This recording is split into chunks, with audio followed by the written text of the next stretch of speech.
According to the World Health Organization, China has a population of more than 1.3 billion people with approximately 7 million added annually.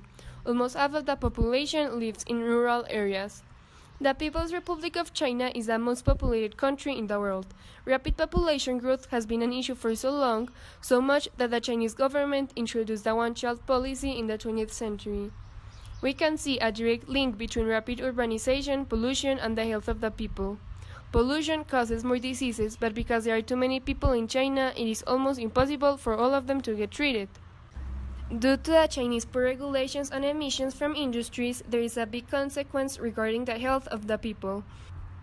At least 80% of China's cities failed to meet small particle pollution standards during 2015. According to the Chinese Ministry of Health, industrial pollution has made cancer China's leading cause of death. Every year, ambient pollution alone killed hundreds of thousands of citizens. The result of Chinese factories and power plants burning coal is an excessive amount of pollution. As a consequence, people are dying from lung, breast, liver, and pancreatic cancer. Citizens that have not contributed as large of an amount as industries to the pollution are suffering the consequences.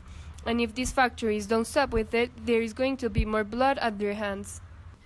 If any of you were to get seriously ill, you would go to a hospital and be attended by the best doctors and provided with the best medicine.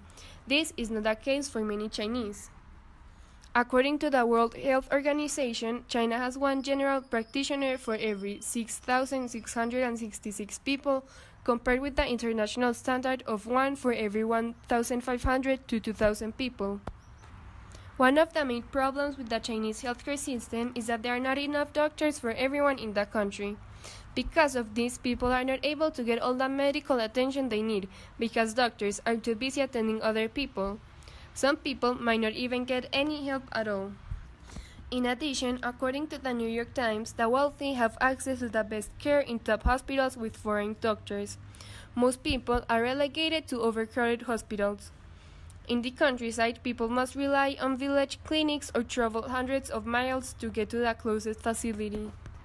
It is not fair for the wealthy to get the best care in the prime hospitals, while some people don't even have a hospital near their area.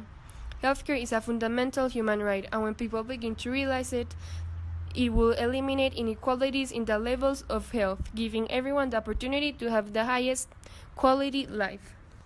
Through the implementation of a territorial tax-funded plan and laws that ensure that everyone has equitable access to hospital services, the health of everyone that lives in China, even in the countryside, will inevitably improve. An example of the law that could be implemented is the Canada Health Act. According to the Government of Canada, the Act sets out the primary objective of the Canadian healthcare policy, which is to protect, promote, and restore the physical and mental well-being of residents of Canada, and to facilitate reasonable access to the health services without financial or other barriers. The Health Act would be financed through taxation, but it would be the role of the federal government to set and administer the taxes. That way, economically support the provinces for medical resources. By adding a health act, it would ensure that all residents of China have reasonable and prepaid access to health services. It would prove equitable access for everyone and the same quality of doctors. To conclude, in order for a health act to be created, you have to assure that no political figure is going to steal the money or use it for other resources. That is why the responsibility of public health is going to be shared between the 5 levels of local government: the provincial, prefecture, county, township, and village.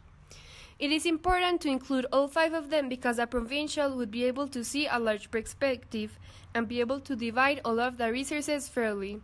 But at the village level, you would be able to notice smaller problems, making it easier to solve them.